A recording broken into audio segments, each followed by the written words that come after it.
I've been doing some thinking and I realized that over the past few years I lost myself. So in this video, I want to go over why it's important to be yourself. You should never let anybody influence you, and why it's important to find what you're passionate about and stick to it. Over the last 5 years, I truly lost myself until today. It took my downfall for me to realize what I was really missing out on in life. Today I woke up with new energy. I did a little bit of a recap of my life. Over the last few months, I lost my job, lost my living space, lost my car. I pretty much lost all of my accomplishments. You know, real humbling experience. I think it hit me this morning like a pile of bricks. I've just been thinking about life, and I started going through my old Facebook posts, and I realized that I haven't been being my creative self. Truly, I used to be a really creative person. That's what I'm realizing. And I think in an effort to accommodate to other people's needs and to fit in, I kind of buried my inner child. And this struggle has kind of awoken that inner hunger. It's kind of motivated me to get back on my grind, to start trying to find new avenues to excel in, to grow in. It's time for me to wake up the inner child again. And this time I'm not going to lose myself in that journey. I think what a lot of people don't realize is that when you go on a journey of self-help, self-improvement, financial growth, it's very easy to lose yourself. The supercars, the money, the girls clouded my judgment, and I forgot who I was as a person. I genuinely forgot who I was as a person. And I'm just starting to wake up. I'm just starting to realize that I've been sleeping for the past 5 years. Resting on my laurels, complacent. The hunger was gone. But that hunger's back. This morning I bought 2 domains. I set up a Firebase project. I started building my website, my landing page, and I'm about to do something very big. I feel like this is the turning point for me. And I want it to be the turning point for you too. That's the reason why I'm making this video. I'm making this video so you can find yourself as well. And don't get me wrong, this is not a humble brag. I am not trying to say that material things don't matter, because they definitely do. And I definitely am doing all of this for material gain, don't get me wrong. This restructuring of my ego, of my personality, it is a pivot to gain more financial earnings. I'm not gonna lie to you. But it's also gonna be a more wholesome, holistic approach. I'm lining up all the pieces of the puzzle, and what's coming is gonna be ferocious. I have a Discord, and in my Discord, my community was kind of eating me alive this morning because I came to them motivated, telling them my goals, my dreams, my aspirations, how I felt, and they told me I was manic. And that's the problem with the haters. And I'm not saying that my community is full of haters, but sometimes people hate when they don't recognize greatness. They can't comprehend the change that is happening, the metamorphosis. So I can't really hate on them for hating on me. I was accused of being FouseyTube 2.0. You know, the truth is, I have to cut Fousey some slack, right? I don't know what internal struggles he was facing. And honestly, now that I think about it, now that the shoe is on the other foot, maybe I was being unfair to him. Sometimes you just want to change as a person, man.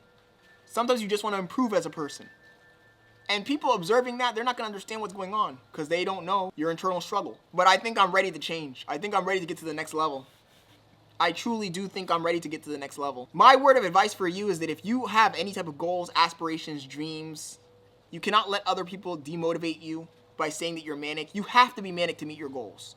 You have to be obsessed to meet your goals. You have to be psychotic. You have to be unconditionally obsessed and willing to lose everything in the hopes of reaching your goal. If you don't have that level of motivation, that level of discipline, dedication, you're probably not gonna get there. I still recall to this day being a brokey, making $29,000 a year, coming home from work and watching Stradman videos and getting motivated, hyped up. And that's what sparked that flame in me to start making more money, to start thinking about how I can grow as a person, to obtain the supercars and the lifestyle that I wanted to live. I feel like we went full circle, right? We went full circle because I went on YouTube and the very first video I saw this morning when I logged in was, "I'm fired, the Stradman." So I clicked on the video and it was him doing a recap of the last 10 years. And that shit really got me motivated. It really got me motivated. I've been watching this guy since he had 10,000 subscribers. He now has 4 million subscribers. I saw all of the different arcs, all of the struggles he went through. Now check this out. This is a throwback. What's up, guys? I'm the Stradman. This is gonna be a weird video, so I kid you not, today is April 1st, 2016. I'm at work with the Lamborghini and I just got laid off. It's been 10 years. 10 years ago, Burlacker walks in my office and he's like, "You're fired. Company's bankrupt. I'm losing my job." Right now, today, I'm effectively unemployed. I'm terrified. I was a kid back then. What am I gonna do? I just bought the Lamborghini, 8 months ago. I got these huge payments. How am I gonna make these payments? I've now built my YouTube reputation on said car, so if I have to sell the car, all my credibility is gone. And I gotta figure out real quick, because I got a payment coming up. You guys know what I chose. It's been 10 years to the day we've been doing YouTube full time. Always chase your dreams. And it made me realize that I'm living in easy mode. I do need to lock in.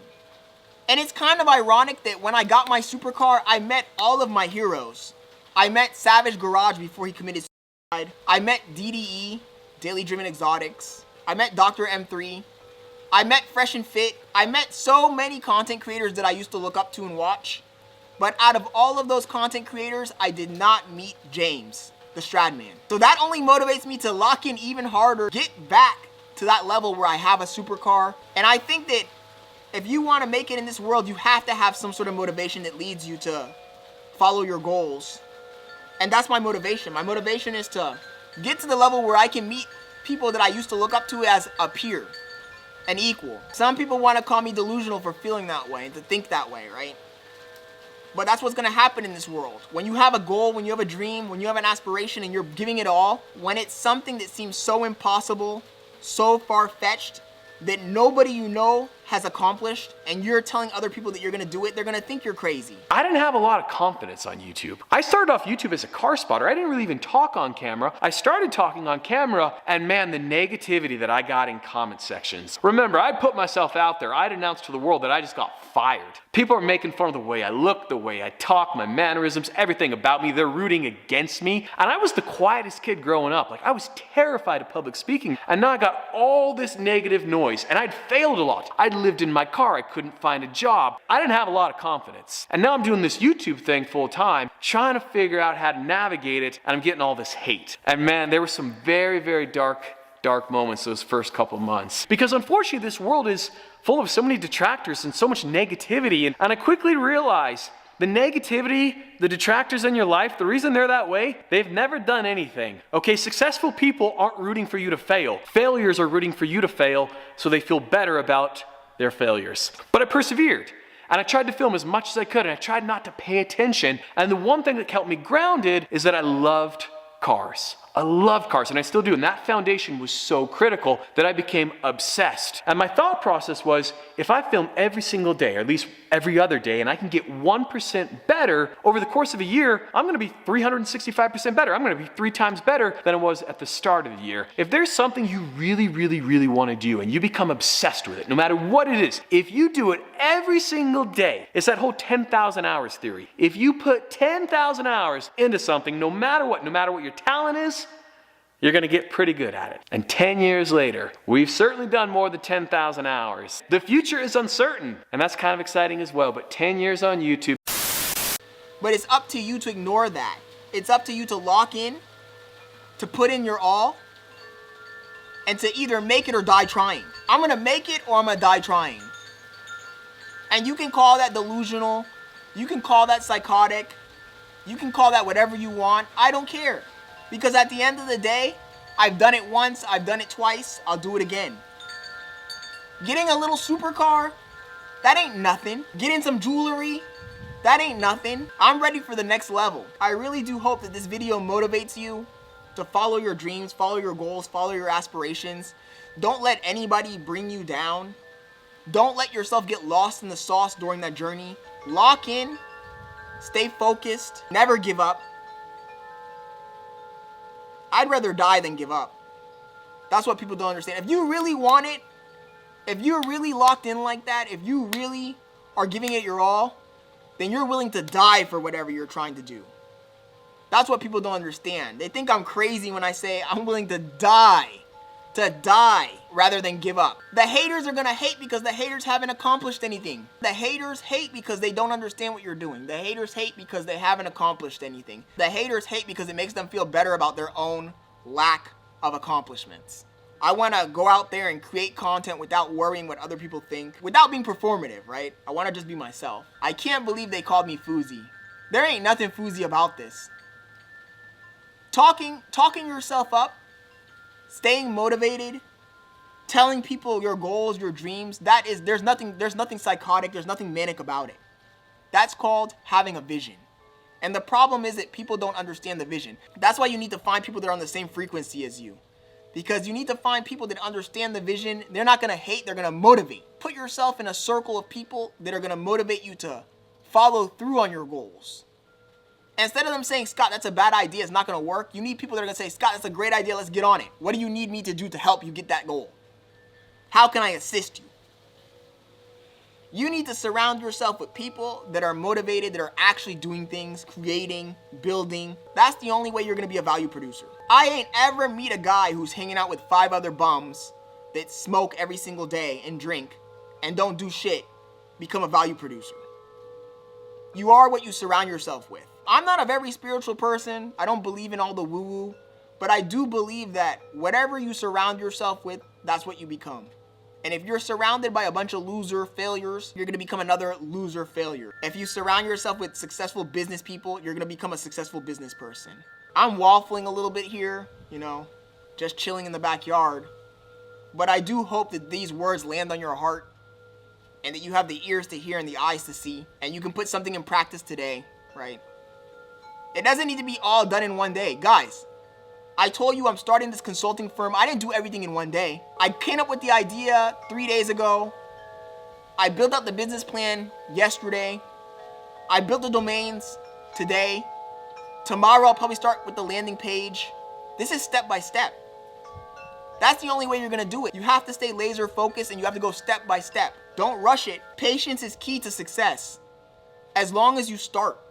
That's the main thing, That's one of the problems that I've had and a lot of intelligent people have, is that they overthink what they're gonna do and they end up not doing it. They start to think about all of the negative consequences, all of the possible points of failure. And that fear of failing is what holds them back. That fear of failing is what stops them from reaching greatness. I guess I'm exhorting you today to go out, make the first step, and just take it day by day, step by step. And before you know it, you'll have the whole thing built, and you'll be done, and you'll be sitting pretty. The last thing I'm gonna say is that's exactly how I approach YouTube. If I sat here and overthought every single time I made a video, I wouldn't make any video. And I think that's what holds a lot of people back, right? I run into people all the time, especially when I had the car. They would ask me, yo, how do you do this? How do you do that? You just gotta start. You just gotta start. You can't overthink it.